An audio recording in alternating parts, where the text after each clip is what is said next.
si nous prions. Alléluia. Merci Seigneur. Alléluia. Amen, amen. Alors ce matin, nous pouvons nous asseoir dans la présence de Dieu. Nous aurons un moment, nous prendrons le repas du Seigneur. Alléluia. Et je vous invite toujours à bien respecter les consignes, n'est-ce pas? Vous lavez bien les mains, de garder votre masque et les distances, c'est ce que vous faites. Alléluia. Et donc, il n'y a rien à craindre. Donc ce matin, j'aimerais que nous reprenions la parole prophétique que Dieu nous a donnée, mais auparavant, avant de commencer cette parole, vous savez, je vous avais parlé de Marc 4, 35. Je vais encore vous en dire un mot parce que c'est revenu fort dans mon cœur que le Seigneur a dit à ses disciples, passons de l'autre côté. Et je pensais, vous voyez, que le Seigneur a touché nos cœurs, nous a changés, nous a donné une nouvelle nature, nous sommes nés de nouveau. Et quand nous sommes nés de nouveau, nous sommes nous-mêmes passés aussi de l'autre côté.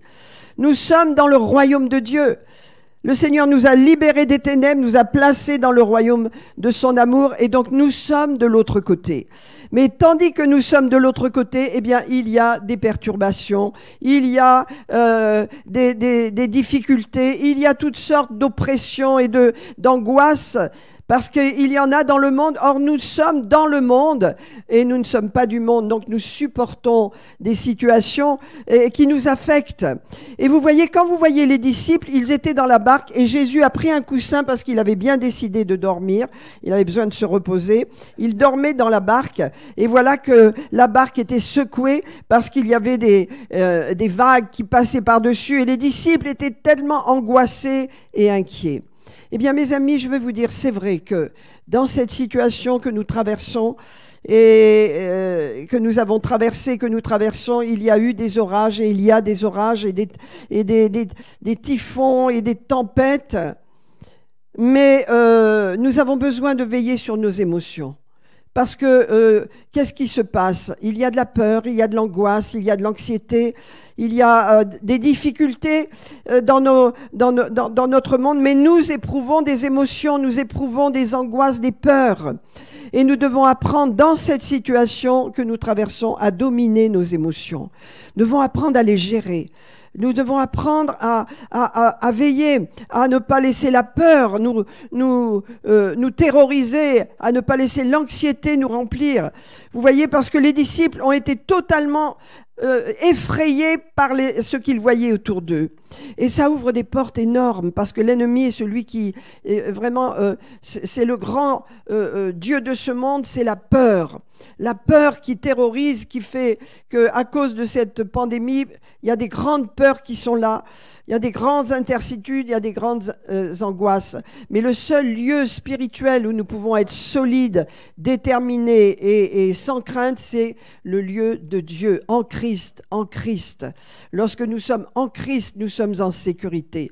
Et donc les disciples étaient inquiets et il y a de l'inquiétude aujourd'hui. Peut-être, et je crois qu'il y en a dans vos vies, il y en a sûrement. Et il y a des moments d'anxiété, il y a des nouvelles qu'on apprend, cela nous déstabilise.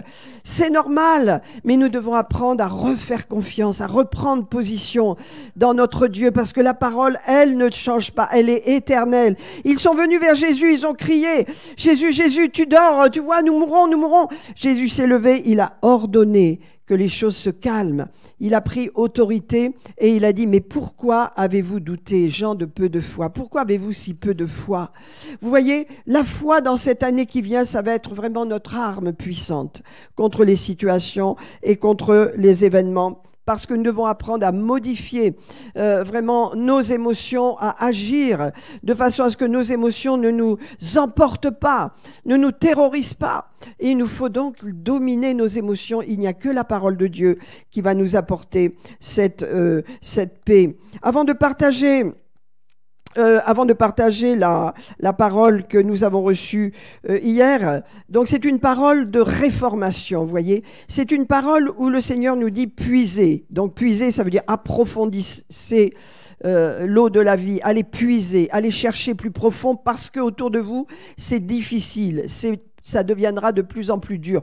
Donc il vous faut puiser. Et donc puiser, le fait de puiser nous parle que nous avons besoin, au travers de cette parole, de nous corriger nous-mêmes et d'aller plus profond, de nous affermir, de nous améliorer, on peut dire. Voilà, c'est tout ce que le Seigneur veut, que nous puisions, ça veut dire que nous allions plus profond dans notre vie spirituelle.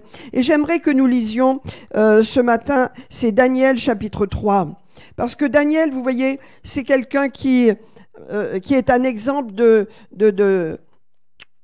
personne qui n'a pas eu de compromis. C'est pas compromis du tout dans sa vie. Il est resté stable dans sa foi. Il a vécu des moments difficiles, mais Daniel et ses compagnons, bien sûr. Et donc, j'aimerais lire un passage pour que Dieu nous encourage ce matin. Alléluia, avec cette parole, pour nous montrer que la parole de Dieu ne peut pas rester sur une étagère aujourd'hui. La parole de Dieu ne peut pas rester sur une table aujourd'hui. Elle doit être ouverte. Et nous avons besoin de poser nos yeux sur cette parole afin qu'elle nous fortifie. Et donc, je vais lire à partir du verset un peu plus loin. Voilà. Le roi Nabuchodonosor demande qu'il soit adoré, et puis les satrapes, les voyants, les magiciens découvrent que les amis de Daniel n'adorent pas du tout. Alors ils sont jaloux et ils vont le dire au roi. Et comme le roi a décrété une loi comme quoi tous ceux qui ne l'adoreront pas seront jetés dans la fournaise ardente, alors il est obligé, il est lié par sa parole. Et donc regardez ici. Au verset 19 du chapitre 3 de Daniel, il est dit « Nabuchodonosor fut rempli de fureur quand il apprit que ces 3 Hébreux ne se conformaient pas à sa volonté, n'est-ce pas? Et il changea de visage et tourna ses regards contre eux, Shadrach, Meshach et Abednego, donc ce sont les amis hébreux de Daniel. Il reprit la parole et ordonna de chauffer la fournaise 7 fois plus qu'il ne convenait de chauffer. Puis il commanda à quelques-uns des plus vigoureux soldats de l'armée, de lier Shadrach, Meshach et Abednego et de les jeter dans la fournaise ardente. Et ces hommes furent liés avec leurs caleçons, leurs tuniques, leurs manteaux, leurs vêtements et jetés au milieu de la fournaise ardente. Et comme l'ordre du roi était sévère, même les soldats ont été tués par cette flamme. Et donc, et ces 3 hommes, donc, il est dit, Shadrach, Meshach et Abednego, tombèrent liés au milieu de la fournaise ardente. Alors le roi Nabuchodonosor fut effrayé parce qu'il se leva précipitamment et il prit la parole et il dit à ses conseillers, « N'avons-nous pas jeté au milieu du feu 3 hommes liés ?» Ils répondirent, « Oui, certainement, au roi. » Il reprit et dit, « Eh bien, je vois 4 hommes sans lien qui marchent au milieu du feu et qui n'ont point de mal. Et la figure du 4e ressemble à celle d'un fils de Dieu. » Alléluia.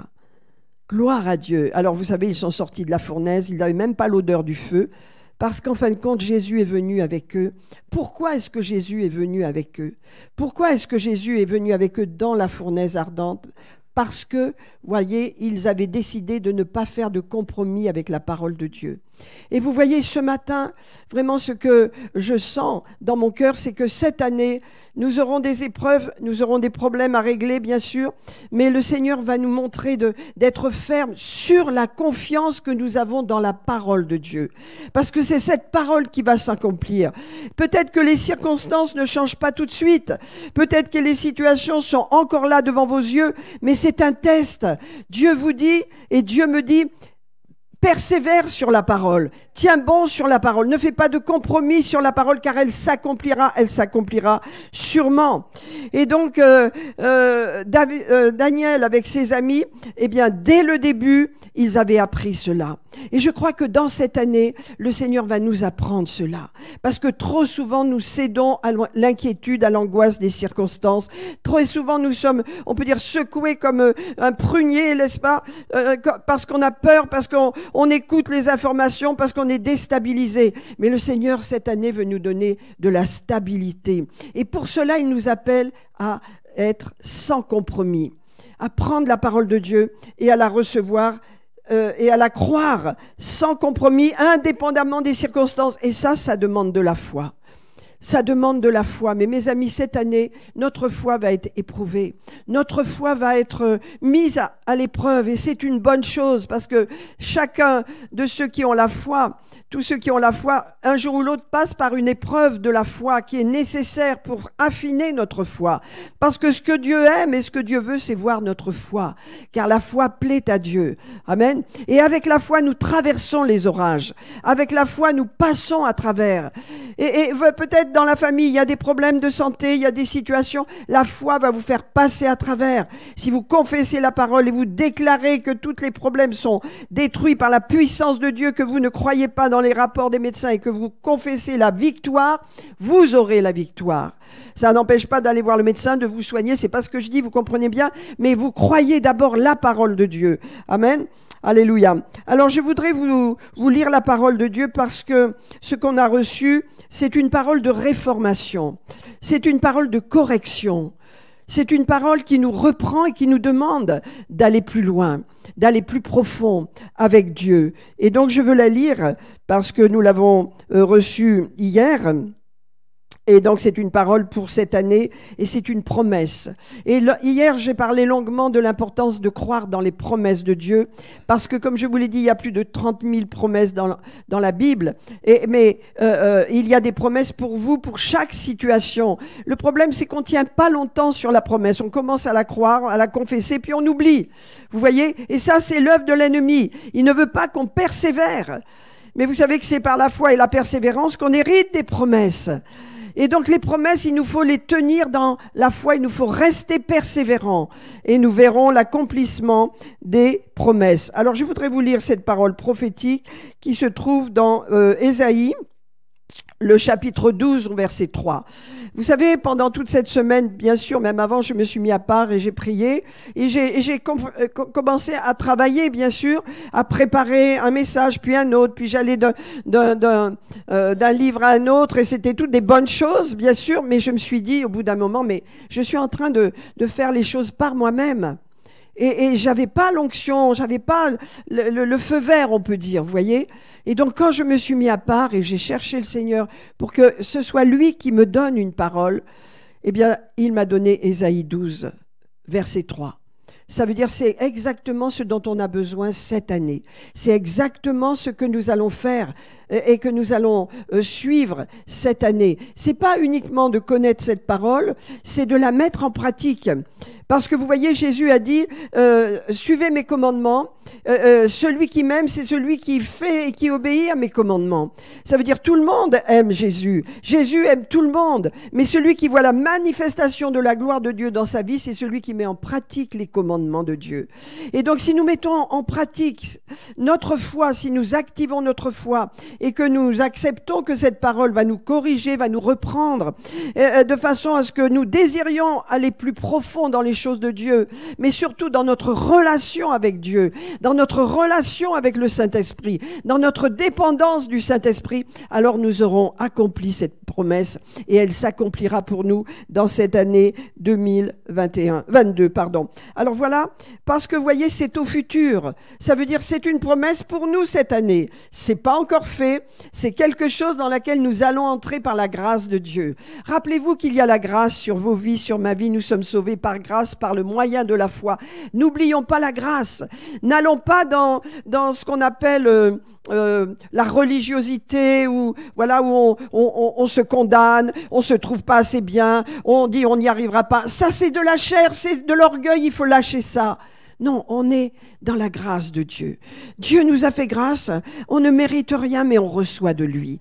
Et c'est par grâce que nous allons avancer dans cette parole. C'est pas avec une baguette qui nous tape dessus, qui nous dit obéis, obéis, obéis. C'est une parole de réformation, c'est vrai. C'est une parole qui nous reprend dans le bon sens, qui va nous corriger. Mais c'est une parole de grâce, parce que notre Dieu est un Dieu de grâce. Et nous ne devons jamais l'oublier, la grâce de Dieu. Allez, c'est par grâce que vous êtes sauvés. C'est par grâce que je suis sauvé, pas par mes œuvres, pas parce que je suis exceptionnelle, pas parce que j'obéis, pas parce que je suis parfaite, loin de là. Non, parce que Dieu m'aime et qu'il aime, il nous aime, il vous aime, simplement parce qu'il nous aime. Amen. C'est parce qu'il nous aime que cette grâce est agissante sur nous. Et la grâce est agissante par l'amour. Alors vous voyez, c'est au futur, Ésaïe 12, verset 3, « Vous puiserez de l'eau avec joie aux sources du salut. » Alléluia. Et vous direz en ce jour, louez l'Éternel, invoquez son nom, publiez ses œuvres parmi les peuples, rappelez la grandeur de son nom, célébrez l'Éternel, car il a fait des choses magnifiques, qu'elles soient connues de toute la terre. Pousse des cris de joie et d'allégresse, habitants de Sion, car il est grand au milieu de toi, le Saint d'Israël. Dieu est grand au milieu de son Église. Alléluia. Dieu est grand en Sion. Sion, c'est l'Église, on l'a vu hier, n'est-ce pas, dans Hébreux. Donc on a vu dans le livre des Hébreux que combien Sion est la ville de Dieu, la Jérusalem céleste, là où les nouveau-nés, les nés de nouveau sont inscrits, leurs noms sont inscrits. Alléluia. Là où Jésus règne, c'est la cité de Dieu, c'est Sion. Nous sommes de Sion. Alléluia. Et c'est pourquoi ce matin, nous allons réaliser que le fait de puiser, ce que Dieu nous dit de puiser, ça veut dire d'aller plus profondément dans notre vie spirituelle, car notre vie spirituelle, selon Dieu, peut être superficielle. On fait les choses superficiellement parce que peut-être on a une pression sur nous, parce qu'on a tellement de choses à faire et que on passe un petit peu de temps avec Dieu, un petit peu de temps assis à cela et donc ça fait que notre vie est superficielle, ne change pas. Le Seigneur nous donne cette parole ce matin pour nous encourager à aller plus profond avec Dieu, ça veut dire à changer nos habitudes, à mettre de l'ordre peut-être dans notre emploi du temps, à mettre des priorités à leur place, parce que Dieu veut faire jaillir de nos vies des sources d'eau vive. L'eau représente le Saint-Esprit, l'eau représente la parole, l'eau représente toutes les bénédictions que Dieu nous a données en Christ. Et lorsque nous allons plus profondément, il va jaillir l'eau de la vie. Et l'eau de la vie, eh bien, elle apporte la guérison. L'eau de la vie, elle apporte l'espérance. L'eau de la vie, elle apporte la provision de Dieu dans toutes les circonstances. Alors c'est pourquoi le Seigneur nous dit, cette année, vous allez puiser, vous allez aller plus profondément avec Dieu, vous allez recevoir quelque chose de moi parce que vous allez être sérieux avec moi. À cause des temps dans lesquels nous sommes, eh bien, cette année 2021, nous nous sommes déjà beaucoup rapprochés du Seigneur. Mais là, le Seigneur nous dit maintenant, je veux que vous ayez de l'eau. Je veux que le Saint-Esprit jaillisse dans vos vies. Je veux que l'onction déborde en vous. Je veux que vous portiez vraiment cette onction, cette eau vive qui vient du fait que vous vous consacrez à Dieu et que vous allez aller plus profond avec moi. Amen. Alléluia. J'ai noté quelques mots de ce que veut dire puiser. Ça veut dire donc aller plus profond, c'est vrai. Hein, quand on puise, Jésus a dit aux serviteurs, vous savez, à la noce de Canaan, devant ces jarres de pierre, et remplissez d'eau ces jarres. Et ils les ont remplis. Et ensuite, il a dit, allez puiser et amenez cela à l'ordinateur de la noce. Et ils ont puisé, et le Seigneur avait tourné l'eau en vin. Eh bien, mes amis, c'est la même chose pour nous. Nous allons puiser, et l'eau de la vie va être transformée en énergie, en puissance de Dieu, en accomplissement vraiment de la volonté de Dieu, de la joie. C'est pourquoi il est dit, vous parlerez, vous direz des choses nouvelles. Vous aurez une énergie, vous aurez un enthousiasme. Vous ne serez pas attristés parce que vous aurez puisé. Amen. Alors, puiser veut dire aller plus profond. Ça veut dire aussi prendre ce qui est à nous. N'est-ce pas? Prendre cette parole, nous en saisir, se saisir des choses. Et cela veut dire également, vous puiserez, cette parole veut dire aussi, vous allez vous réformer. Vous allez changer vos habitudes. Et ça, moi, je ne peux pas vous dire quoi faire, parce que chacun d'entre nous, nous sommes libres.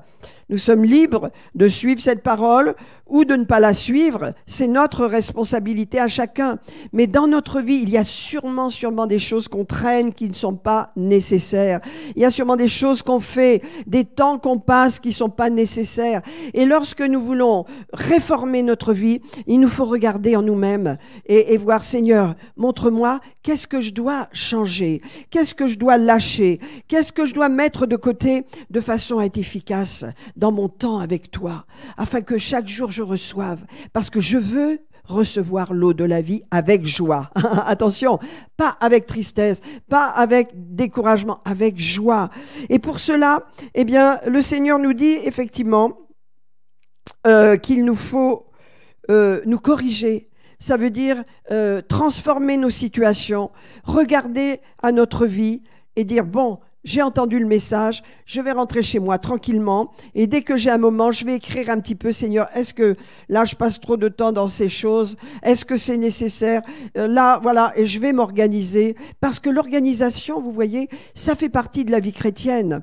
Lorsqu'on commence à organiser notre vie, on devient vraiment disciple parce qu'on est assailli, je vous le dis, assailli.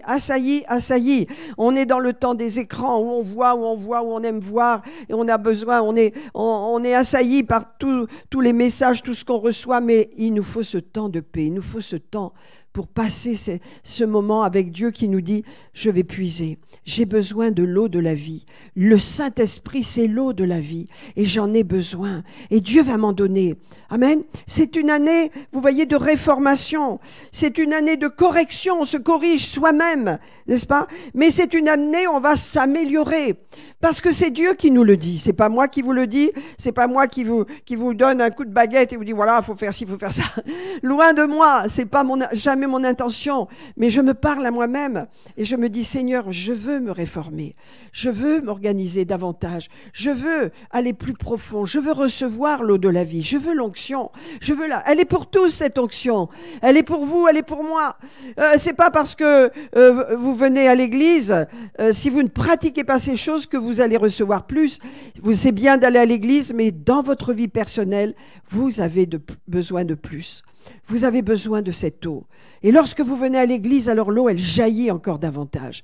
C'est la présence de Dieu en vous, c'est le Saint-Esprit. C'est la joie du Saint-Esprit. Lorsque nous sommes à l'église, je le disais, c'est le lieu de la sécurité, c'est le lieu où nous sommes là, où les éléments se déchaînent autour de nous, mais là, nous sommes en sécurité. L'église locale nous apporte la paix, la sécurité, la protection. La famille de Dieu est unie et se tient dans la foi. Alléluia. C'est un lieu de bénédiction, c'est le Sion de Dieu. C'est la cité de Dieu, l'église. C'est la cité où Dieu est là. C'est pourquoi il faut venir à l'église, ne pas craindre de venir dans la présence de Dieu. Et vous voyez, donc c'est une année où on se corrige. Amen. On corrige notre vie. Vous voyez, rappelez-vous de Jean. Dans Jean 5 ou 6, je crois, quand il a dit, bien, mon père est le vigneron et moi je suis le figuier, vous êtes les branches.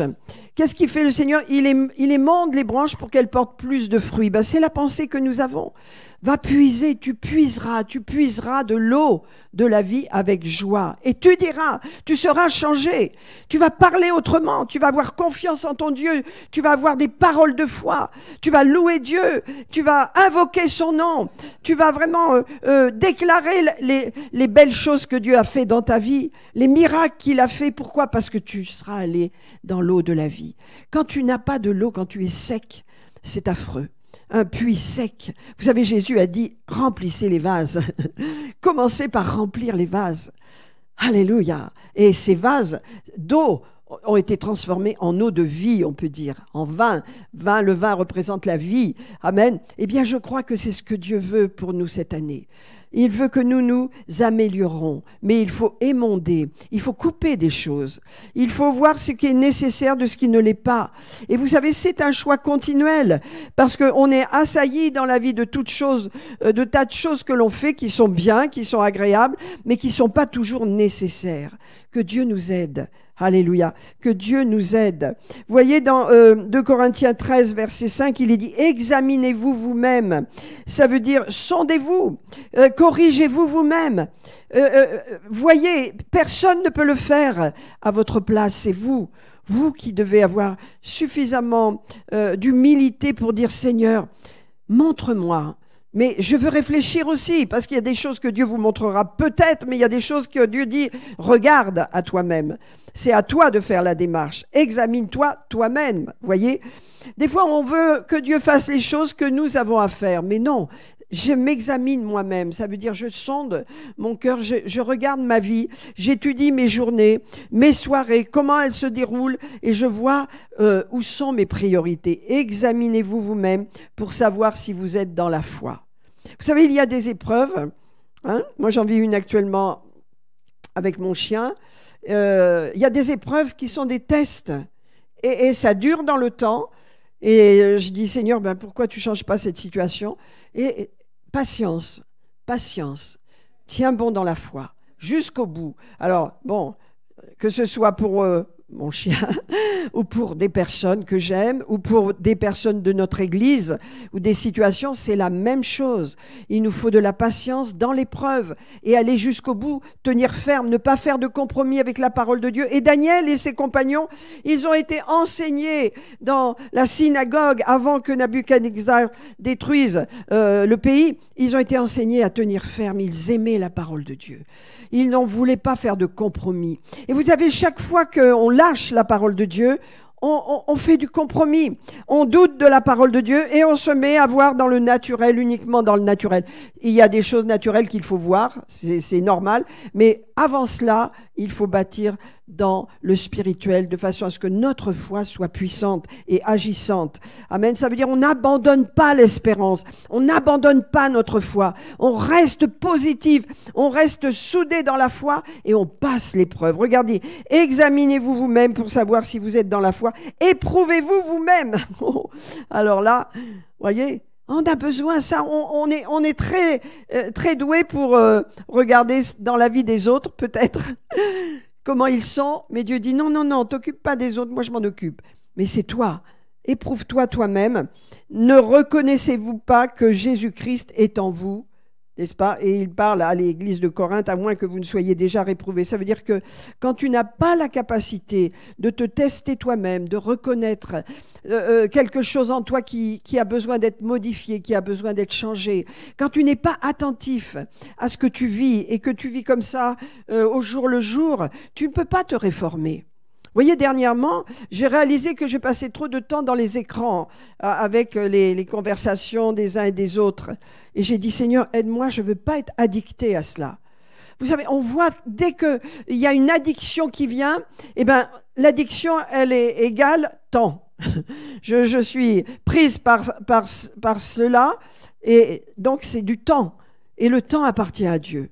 Mon temps appartient à Dieu. Alors, je ne dis pas que je ne continue pas à regarder, mais j'ai réduit le temps parce que je ne veux pas d'addiction. Je veux être libre. Je ne veux pas perdre mon temps. Je veux être libre. Et le Seigneur nous appelle à cela. C'est pourquoi il dit « Éprouvez-vous vous-même ». Amen. Et vous savez, on va prendre le repas du Seigneur et il est dit dans 1 Corinthiens 11 que chacun s'éprouve soi-même, que chacun se teste, que chacun se connaisse. Connaissons-nous. Bien sûr qu'il n'y a pas de condamnation. On ne s'éprouve pas, on ne se teste pas, on ne examine pas pour se condamner, mais pour s'améliorer. Voyez, pour s'améliorer et pour se corriger, donc pour devenir plus fort, plus ferme. Parce que c'est bon d'être ferme dans le Seigneur. Et c'est cette année où nous allons passer cette année en étant fermes dans le Seigneur. Comme les amis de Daniel, ils sont restés fermes, ils n'ont fait aucun compromis. Et ils sont allés, et ils ont dit cette parole extraordinaire que j'aimerais vous lire. Ils ont dit, le roi Nabuchodonosor leur dit, quel Dieu va vous délivrer de votre main? Personne ne vous délivrer. Abandonnez votre attitude. Sinon, vous allez aller dans la fournaise ardente. Abandonnez. Quel Dieu? Il dit, ça, quel Dieu vous délivrera de ma main? C'est moi le plus puissant. Et regardez ce qu'il va répondre. Shadrach, Meshach et Abednego répliquèrent au roi, nous n'avons pas besoin de te répondre là-dessus. C'est extraordinaire.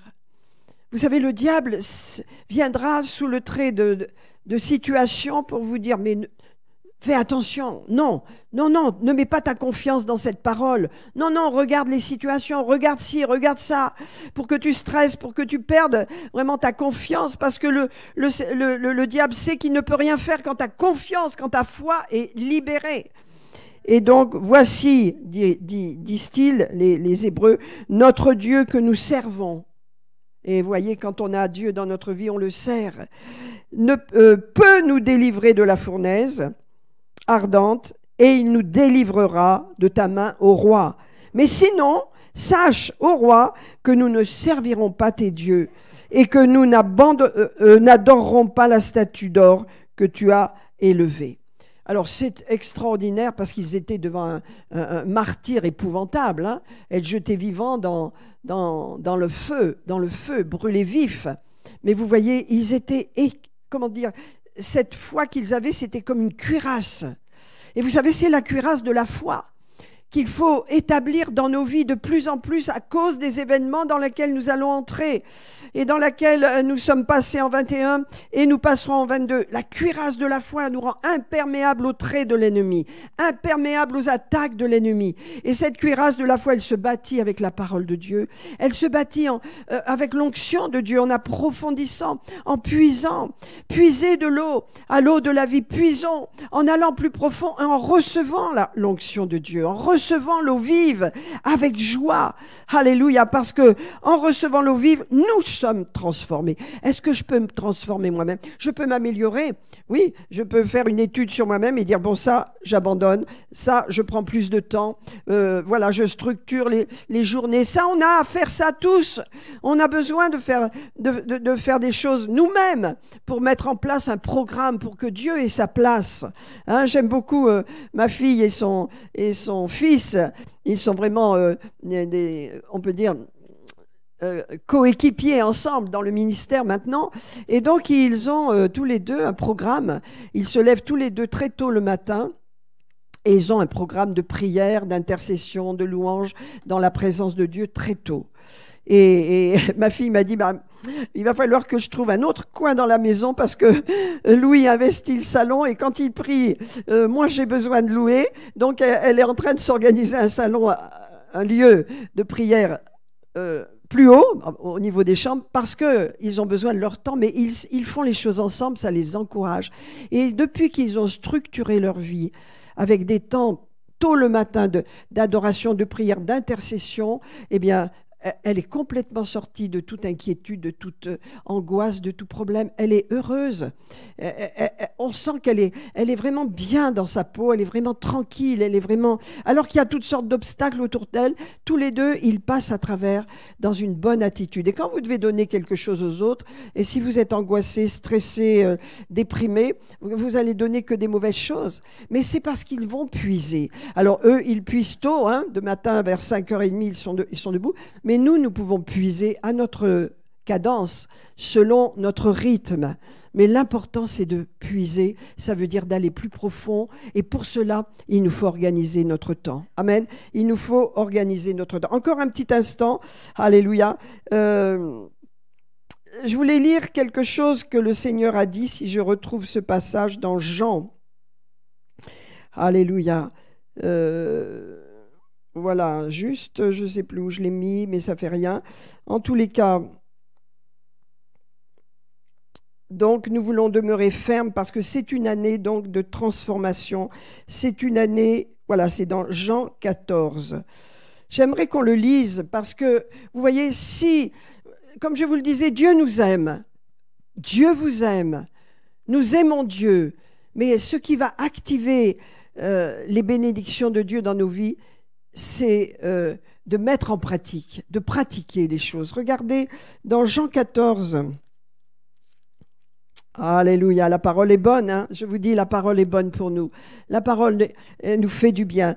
Dans Jean 14, le Seigneur dit, verset 15, « Si vous m'aimez, je sais que vous m'aimez, mais si vous m'aimez, alors mettez quelque chose en pratique. » Et voyez, on a reçu cette parole d'Ésaïe. Si vous m'aimez, approfondissez ce temps avec moi chaque jour. Approfondissez votre relation, structurez vos journées. Alors je sais qu'il y a des familles ici avec des petits-enfants, le papa et la maman travaillent, vous êtes très pris, je sais cela, mais Dieu a son emploi du temps, il a son agenda, il vous le communiquera. Ça peut être un temps court, à un moment donné dans votre journée, et puis ensuite il peut prendre plus de place. Le tout c'est de commencer, amen, c'est de commencer et le Seigneur, il va nous conduire dans ces choses. Regardez, si vous m'aimez, gardez mes commandements, et moi je prierai le Père, et il vous donnera un autre consolateur afin qu'il demeure éternellement avec vous. L'esprit de vérité, vous voyez, à l'église, dans la parole, dans la communion avec Dieu, nous libérons l'esprit de vérité contre l'esprit de mensonge qui est partout autour de nous, contre l'esprit de séduction qui est autour de nous, contre l'esprit de peur qui est autour de nous, contre toutes ces fausses informations. L'esprit de vérité est en vous. Alors il faut l'activer, mes amis. C'est ce que Dieu nous dit pour cette année. Je pense qu'il va y avoir un réveil dans l'église, mais ce ne sera sûrement pas, j'ai entendu les prophètes le dire, ce ne sera pas cette année, parce que cette année, c'est encore une année de préparation. C'est une année où nous allons recevoir de Dieu. Oui, nous allons faire des belles choses, mais nous attendons plus. Et je crois que si nous faisons ce que Dieu nous dit, nous aurons cette eau vive. Et cette eau vive, elle va transformer nos attitudes, elle va transformer notre témoignage d'elle-même. Mais il y a une chose à faire, il y a une part à faire. Regardez, et vous recevrez l'esprit de vérité que le monde ne peut recevoir parce qu'il ne le voit pas et ne le connaît pas, mais vous, vous le connaissez. Alléluia. Si vous connaissez Jésus, c'est son esprit, c'est l'esprit de vérité. Vous l'avez, n'est-ce pas? Vous le connaissez, car il demeure avec vous et il sera en vous. Et c'est ce qu'il est, Saint-Esprit est en vous. Et encore un peu de temps et le monde ne me verra pas. En ce jour-là, vous connaîtrez que je suis dans le Père et que vous êtes en moi et que je suis en vous. Verset 21, celui qui a mes commandements et qui les garde, c'est celui qui m'aime. Qu'est-ce que ça veut dire, mes amis? Vous pouvez réfléchir là-dessus. Ça veut dire tu m'aimes, on aime le Seigneur, mais on fait ce qu'on veut. On ne craint pas la parole de Dieu. Vous voyez, je donne des exemples, bien sûr. On aime le Seigneur et on vit notre vie pour nous-mêmes. On a du plaisir à faire cela, à aller voir les copains, à nous divertir. Et puis demain je prierai, puis après-demain, puis c'est pas grave, j'irai à l'église. Ça va pas, ça. Faut réformer maintenant. On peut plus vivre comme ça. Et le Seigneur dit, celui qui m'aime, celui qui a mes commandements, c'est celui qui m'aime. Ça veut dire, tu dis que tu m'aimes, mais tu n'obéis pas, tu ne suis pas ma voix. Prends ma parole, prends l'avertissement que je te donne. C'est pas un avertissement, le mot est faux, c'est un conseil que je te donne, un appel que je t'envoie d'approfondir, de puiser de l'eau dans ta vie personnelle. Apprends. Tu dis, j'arrive pas à trouver un temps chez moi, je suis énervée, il y a la télé, j'ai toutes choses à faire, j'ai des activités. Moi, je suis comme ça aussi, j'ai des activités dans ma maison, j'ai toutes sortes de choses à faire. Mais j'ai consacré 2 temps, le matin et le soir, pour le Seigneur. J'ai fait des choix. Des fois, le dimanche, je regarde la télé, mais mon mari en est témoin que il n'y a pas une soirée où je regarde la télé. Des fois, je regarde un peu les infos, mais très court, parce que mon temps ne m'appartient plus. Alors, j'en souffre pas du tout, ça fait longtemps que je suis comme ça, peut-être 1 an ou 2 ans que j'ai agi comme ça. Mais chacun fait selon ce que le Saint-Esprit lui montre. Mais avant, vous regardez un film, vous passez une soirée, après vous êtes plus connecté avec le Saint-Esprit. Il y a des problèmes et des perturbations avec le fait qu'on n'a pas calé nos journées comme Dieu les veut. Amen. Je ne vous dis pas de ne pas regarder la télé. Je vous dis de demander au Seigneur comment organiser vos journées pour prendre le temps. Quand vous allez prendre le temps avec Dieu, vous y allez y prendre du plaisir. Parce que vous prendrez de l'eau avec joie. C'est pas de la contrainte. Moi, je n'ai pas de la contrainte. Le soir, quand arrive le soir, je sais que je vais avoir une belle veillée. J'ai ma Bible, j'ai mes livres, j'ai mon temps de prière, j'ai ma louange. Je suis heureuse de mes soirées. Choisissons Dieu, mes amis. Choisissons la présence de Dieu. Amen. Regardez, celui qui a mes commandements et qui les garde, c'est celui qui m'aime. Et celui qui m'aime sera aimé de mon Père, je l'aimerai et je me ferai connaître à lui. Alors, il y a une étape à passer. Il y a quelque chose à faire. Amen. Alors, je termine avec cette parole. Je la reprends, mes amis. de façon à ce qu'elle soit pour nous dans cette année vraiment un soutien, une direction, un conseil que Dieu nous donne. C'est une direction que Dieu nous donne et nous voulons la prendre ensemble. C'est un bon conseil, car le Seigneur dit « Je te conseille bien ». Il nous donne de bons conseils. C'est pas pour nous dire bon, « Obéis, obéis ». On n'a plus un Dieu comme ça, c'est fini. On a un Dieu aimant, on a un Père, on a un Papa. Alléluia. Et donc, je la reprends, cette parole, voilà. Et c'est une parole dans le futur, donc c'est quelque chose qu'on va mettre en pratique cette année, qu'on va apprendre. Vous puiserez de l'eau avec joie aux sources du salut. Et j'ai expliqué hier que les sources du salut, parce que le mot salut, pardon, veut dire délivrance, veut dire bien-être, prospérité, victoire, secours, sécurité, tranquillité, contentement, quiétude. C'est des bonnes choses dans un monde bouleversé. Donc c'est pourquoi vous allez boire aux sources du salut. Tandis que vous allez approfondir les choses avec Dieu, être sérieux avec Dieu, eh bien, ces sources vont jaillir en vous. Vous allez recevoir cette paix, vous allez recevoir cette quiétude, ce dont vous avez besoin, ces guérisons dont vous avez besoin, toutes ces choses, et vous allez être transformés. Et qu'est-ce qu'il nous dit là? Il nous dit, vous puiserez avec joie de l'eau aux sources du salut, et vous direz, voyez, ça c'est quelque chose qui m'a frappé. À partir du moment où je puise de l'eau, je reçois cette onction, où la présence de Dieu vient. Vous savez, des fois, quand j'ai des fardeaux pour les uns et les autres, que je dois prier, je vais dans ma cuisine, je descends, il y a un lieu là, je m'assois à un certain lieu, j'exagère de dire ça, mais tout de suite, j'ai la présence de Dieu qui descend. Alors, c'est toujours tard, hein.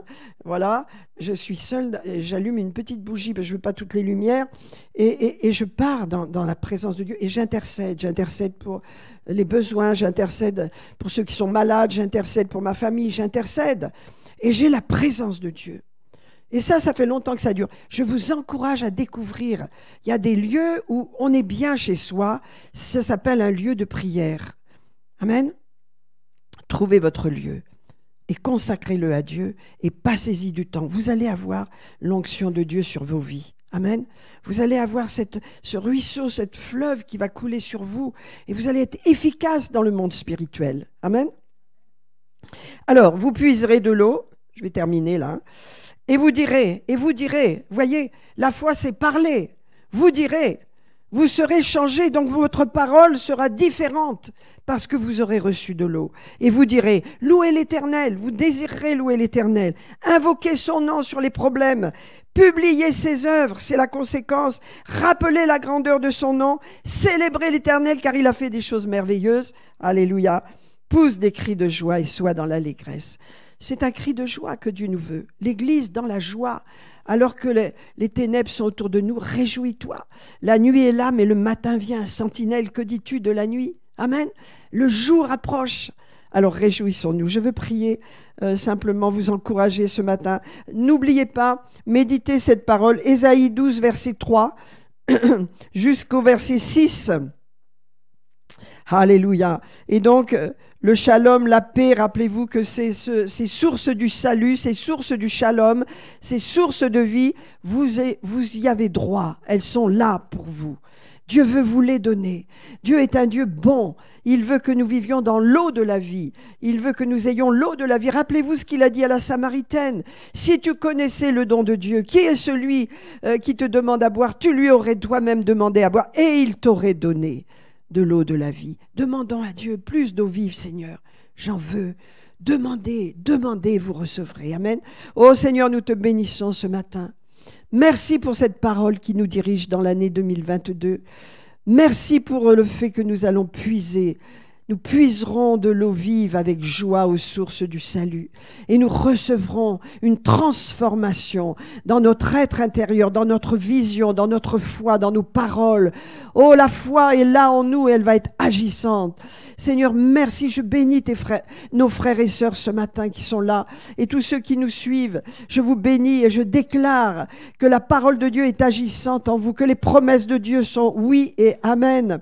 Alléluia. Et je déclare que nous faisons corps avec cette parole et que nous faisons corps avec le Seigneur, tandis que nous préparons nos cœurs à prendre le repas du Seigneur, à nous nourrir de Jésus, à nous nourrir de sa vie, à nous nourrir de sa vie de résurrection, à nous nourrir de son corps et son sang offert pour nous, à nous nourrir de lui. Alléluia, nous sommes transformés. Alléluia. Oh Seigneur, nous nous présentons devant toi ce matin. Alléluia. Et nous te remercions de nous avoir donné cette parole, Seigneur. Alléluia. Ce n'est pas une parole que j'ai cherchée, c'est une parole qui m'a trouvée. Et je t'en remercie, je suis reconnaissante, Seigneur. Souvent, j'ai cherché des paroles et que j'ai moi-même trouvées. Mais là, c'est une parole que Dieu nous donne. C'est une parole de l'Esprit de Dieu. C'est pourquoi je la reçois, Seigneur. Et je veux que tu nous aides, les uns et les autres, nos frères et sœurs ici présents, à voir comment la pratiquer, sans crainte, sans stress, mais simplement, dans cette année qui vient, comment la mettre en pratique. Celui qui m'aime, c'est celui qui garde mes commandements. Oui, Seigneur, nous voulons faire cela.